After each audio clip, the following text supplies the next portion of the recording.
Un designer profite de l'histoire passée et parfois uniquement bien la formaliser suffit. Il ne faut pas en faire beaucoup plus.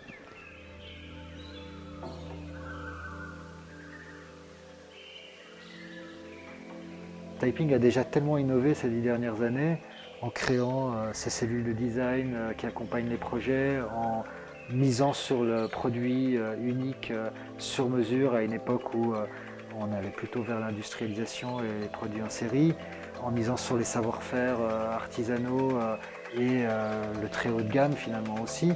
Aujourd'hui, la question c'est de savoir comment dans les années à venir, on pourra garder cette fraîcheur et cette dynamique dans ce nouvel espace. Si un showroom c'est aussi un lieu pour créer, pour innover, pour dialoguer, ça ne peut pas être seulement un lieu d'exposition où on est face à des objets finis. Il faut aussi sentir les portes ouvertes, les appels à l'innovation, à la création.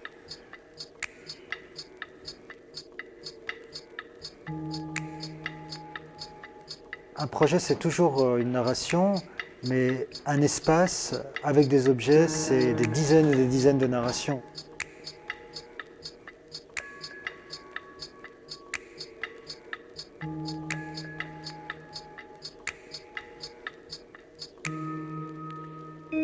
Le statut des tapis chez Taiping est particulier parce qu'un tapis est quasiment une œuvre.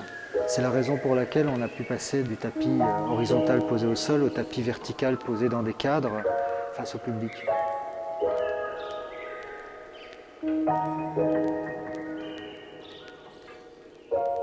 On copie parce qu'on admire et en même temps parce qu'on veut se détacher de l'œuvre originale et on veut devenir meilleur. Et c'est pour ça aussi que peut-être les chinoiseries n'ont été qu'une tendance d'un temps.